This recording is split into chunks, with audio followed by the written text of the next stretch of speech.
Hi, and welcome to the shop.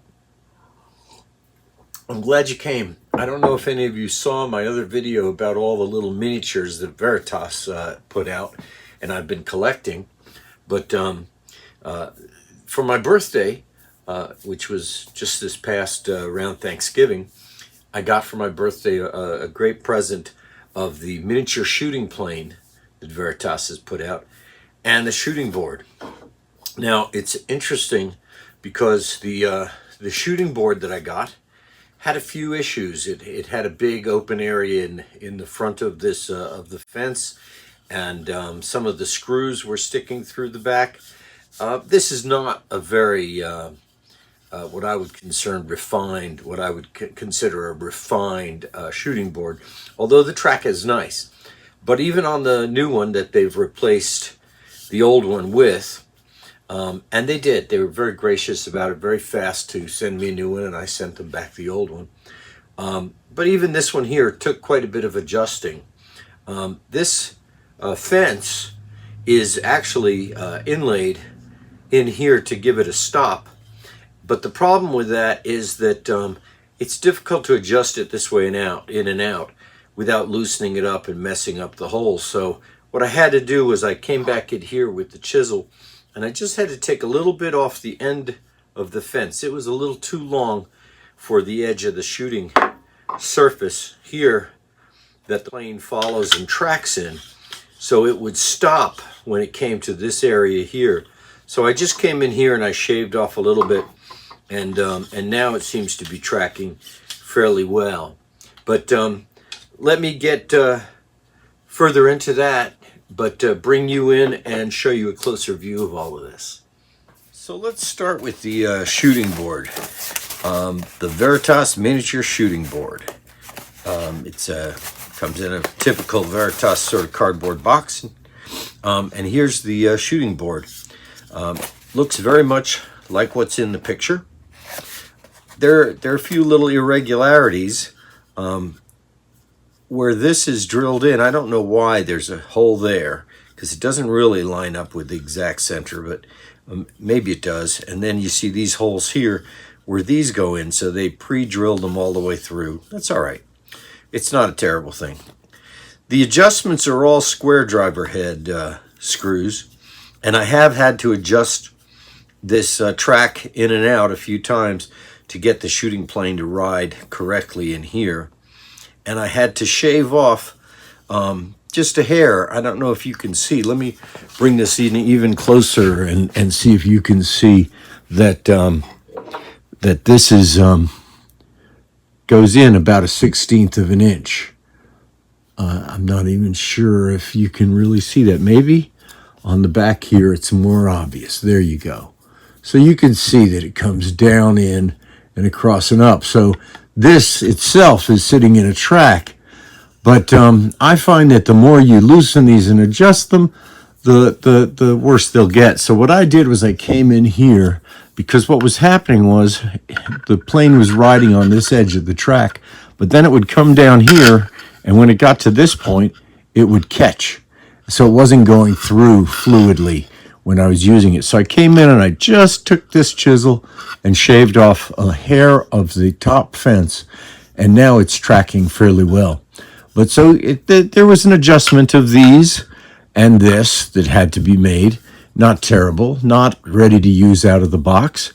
It would be really nice if this was made out of some really wonderful hardwood, but this plywood, the nice thing about it is it probably won't deform anytime soon because it's got so many plies. And so that's the shooting board. Fairly simple. Aluminum track here, wooden part here, your stop, and your fence. So let's take a look at the plane. Now here's the box. It comes in, nice box, and it has a little case inside that the plane comes in with the instruction sheet, but it's a nice presentation. Like most of all the miniatures have similar presentation boxes inside, and I frankly appreciate the effort, the work, and the finish on all of this. I think it's You know, when you buy a plane like this, you really want it to have some pluses, and this, I think this adds to it a lot. So now let's look at the plane. The plane itself is interesting because it's pretty much a replica of the larger one. But as you can see, this handle does adjust, and there is an Allen screw back here to loosen and to adjust it. It does not have the stops in it like the larger one has, so it can really be put anywhere you want. And the other thing is that this is fake. You'll see that there is no throat adjustment. This does not slide like the original. You would loosen this and you'd be able to open and close the mouth of the plane. But this does not have that. But it's still nice to see that look. The other thing about this plane is that it's kind of so small that the NARS style adjuster in here is hard to get into place. It does go into place, and the iron does seat properly, but that was kind of something where you had to set the thing down in front of you and concentrate on getting it all lined up. Then the other thing is that you want the blade to be parallel to the mouth, and that took a little bit of doing, but not a lot. It wasn't tedious at all. This is a little crooked. You have to sort of work this plane, holding this when you loosen and you adjust these items. I do loosen this a little in order to use the depth adjuster, which actually does work, moves the iron in and out, and hence gives you a nice adjustment on that. But again, all very small and tiny, so big hands seem a little awkward with it. But let me show you it in use a little bit here and show you what I like and what I don't like about it. So it has a stop here, a bench stop on it. So I'm going to put that in the vise and just keep this down in the front so it's flat there. And then just give it a little bite so that it, let me adjust this a little bit. There we go. Keep it from moving. So the shooting plane has been adjusted. Of course, I did just loosen that, so we may have to test it out a little bit. But in the track it goes, and you can see it works fairly smoothly. Gets a little tight up in this area here, and that's where I had to plane the end of this fence. So, but you see it does slide well. Now, this is some mahogany. This is a little piece of teak. And this is actually a little piece of a press board item, which I use a lot in model making. So I wanted to see how it would do with that. Now on the end, you see it's kind of awkward because you can't hold it like you would a normal shooting plane and expect this to stay down well. So you have to kind of sneak up on it a little bit. And it's uncomfortable with that and the thumb. But this was designed as a replica, not as a full-scale working shooting plane. But you can see it works really great. Gives you good shavings. I'm gonna bring the blade back a little bit. So what I do when I do that, let's see if I can get a little closer here. What I do is I put my thumb over this whole bit here. And I have it on the other side. Now I can loosen this just a little, and now I can turn this back just a hair and retighten this without there being a lot of movement of the iron. And let's see how that does.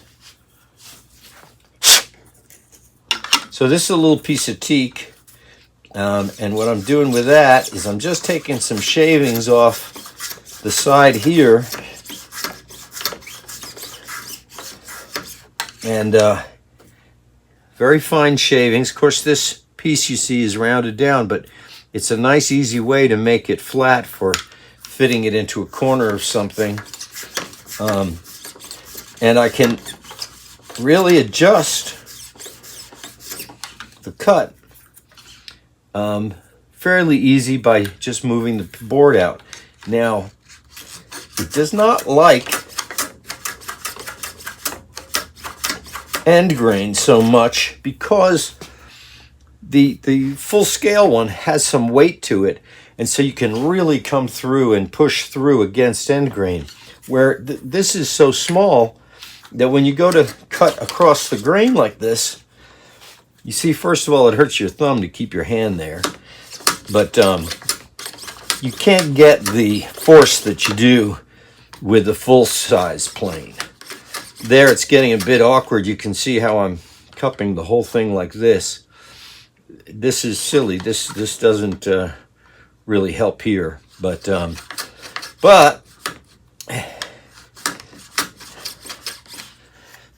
it is giving me a nice flat finish. A little bit of tear out high because this is above this here, so I'm getting some tear out on that.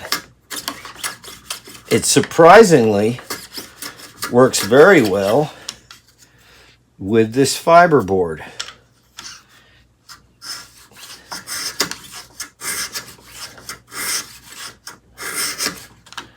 There you can see it gives me a nice finish. So if I really want to size down something very small for a model, that helps a lot. That would work very well for that. And the same thing with this. But the end grain, you almost need something to protect your thumb in order to get a good enough grip on it to make it function well with the end grain. That cut may be a little deeper than this thing can handle. Let me check and see. I'll run this back a little bit more.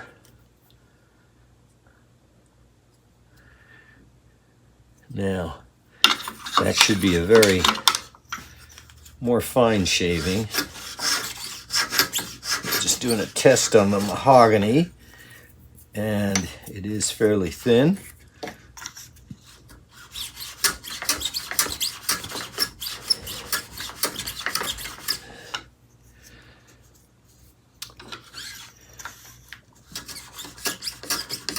On the mahogany, it does a very good job. On the teak, you see this loosens up here. I don't really like that. So I tighten the handle down with an Allen key wrench there. And I pulled back the iron. I'm going to do it again a little bit more. Put my thumb over that, loosen that, and then just bring that back and retighten it. Still parallel.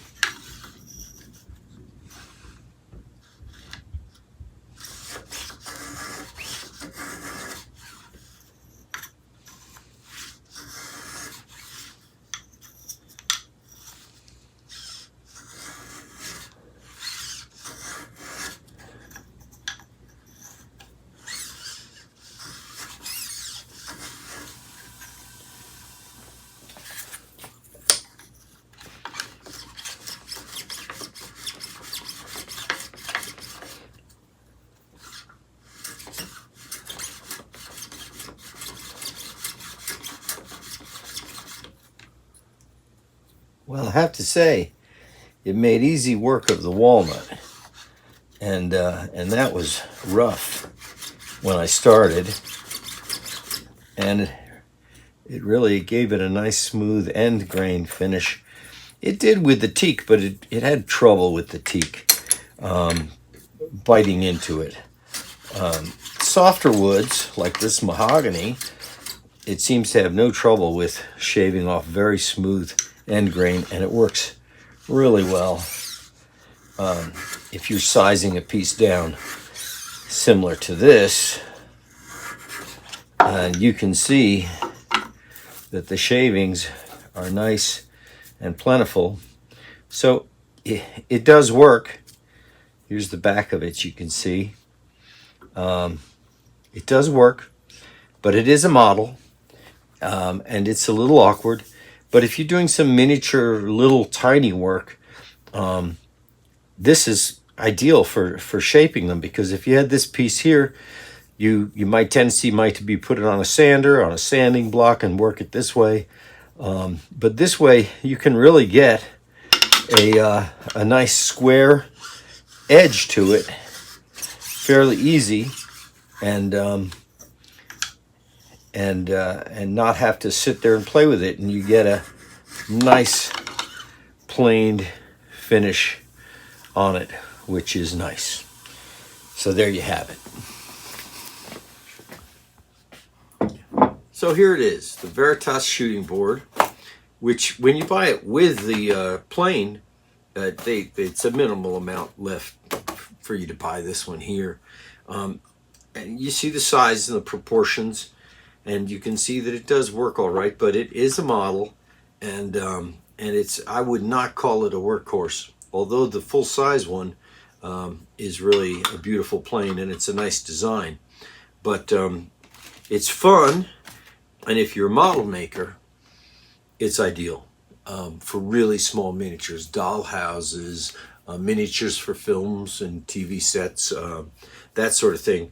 This is just a nice little trim plane that you can take a little off something and still expect it to be square, and there's a real benefit to that. So anyway, I like it. It'll go in the collection with the others, and enjoy its new home, and probably won't get used a lot, but there are times when I do miniature work, and then it'll come back off the shelf. Hey, thanks for joining me in the shop. Hope you enjoyed this little short video, and take care of yourselves. Bye.